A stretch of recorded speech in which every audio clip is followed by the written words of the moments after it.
Hi everyone. Have you ever started in a new area or a new project and needed to figure out who the main players in that area or project are?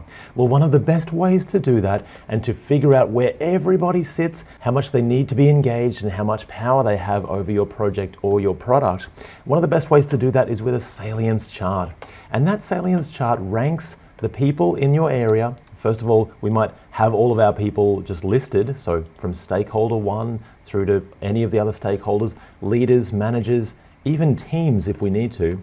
But we rank them by their power, so how much power they have over our project or our product. Their legitimacy, which is how much they actually need to be involved in our project. Maybe they actually can sit to the side and that's fine. And lastly, their urgency. So how urgent is their involvement? Do they really need this, and do they need the product? Do they need this thing to be delivered? How urgent is their involvement in our area? And when we put all this together, we have our salience chart. And in PowerPoint, when we create this, we can take our stakeholders and we can place them in the areas that we actually need them to be. Maybe they have some legitimacy, but some power as well. And each of these are ranked beautifully as part of the salience chart. So if you've got a good amount of power and a good amount of legitimacy, then maybe they're a dominant player. Or if you've got some urgency as well, they're definitive to your program or your project. The beauty about PowerPoint is that we can place all of these people or stakeholders wherever they need to be, and it's nice and easy to move them around, and you don't need any additional software or to buy any extra programs. It's all right here, and that's great. So let's create this in PowerPoint. It's going to be a whole bunch of fun. Now the first thing we're going to do is just create the header area, nice and easy. We'll start by inserting a line, hold shift, and that will create a nice straight line. If we right click, then then we can turn that to the color that we want and give it a little bit more weight, and that way that will stand out as our heading area. Then we can insert a text box, and that's just going to be the heading that we want. So we might want the project name, and we might want the fact that we're working with a salience chart. Now that we've got that, we want to insert the area for us to add our stakeholders. And we're just going to do that with a rounded rectangle.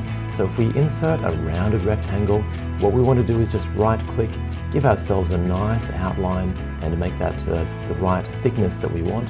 Have either a white background or no background as well. And if we right click and edit text, then we can say these are our stakeholders, and we'll just select that text and turn that to the color that we want. There we go. We can underline that and make that bold, but also what we want to do is put that up to the top of our area, and that way it looks like a heading for us. And now we want to insert some more shapes, rounded rectangles again, and these are the rounded rectangles that are going to be the stakeholders that we're working with. So for our outline, we can make this maybe a darker gray, and again make it a little bit thicker. But the fill, let's have the white fill. And if we edit the text here, these will be our stakeholder 1, for example. Let's select that, make that black, and just reduce the size a little bit so that that does stand out. That way we can Control C and Control V and just add as many of these stakeholders that we want, and just copy these all the way down. Now we also want to copy this. If we Control C and Control V again, this can be an area for our non-stakeholders. So there might be people that we know that we're not needing to engage, so we're not needing to work with, and it's still important that we have a little area just for them. But for our salience chart, now it's time for us to insert a shape, and it's going to be a circle this time. If we hold shift while we create that circle, it creates a nice, beautiful, perfect circle for us. That's great of PowerPoint, very handy. And for our first one, let's give that an orange outline, and the fill can just be a nice light orange as well. And if we edit the text again, this is going to be our power. Let's just select that, make sure that that's the right color that we want, and put that up to the top. Or if it doesn't work up the top, if we put it in the middle, and if we actually just press enter, that will put it closer to the top for us, and it might actually be a little bit nicer that way. Now we can copy that and Control C, Control V again, and the next one we want is legitimacy.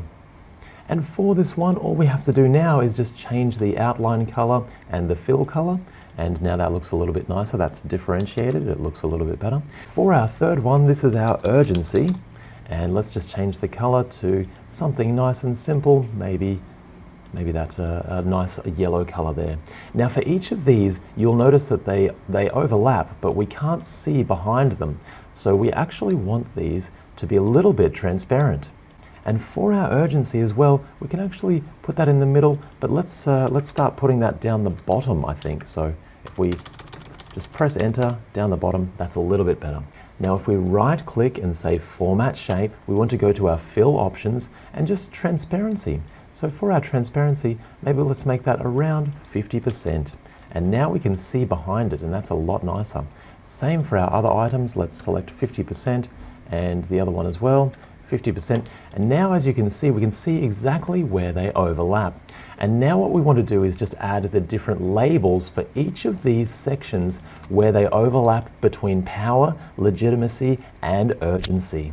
And to do that, we're simply going to go insert and insert a text box. Very, very simple. Now we can do anything we want with that text box. But the first one is Dormant over here. And if we select that text, I think we're just going to make that a little bit lighter maybe, so it doesn't stand out too much. There we go. That's actually quite nice. So over here, we've got Dormant. If we're in between power and legitimacy, we've got Dominant. If we've only got legitimacy, we've got Discretionary. If it's in between all of them, we're actually Definitive. In between legitimacy and urgency, we've got Dependent. If it's only urgent, then we've got Demanding.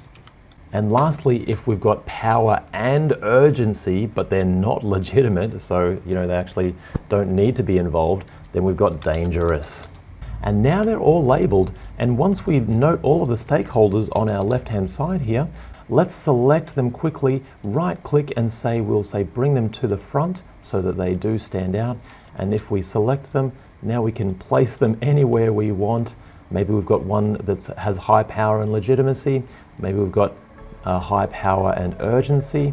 And maybe we've got legitimate and urgent. So they're dependent on us. And now we can clearly see where everyone fits. And it's a wonderful way to note the stakeholders in our project.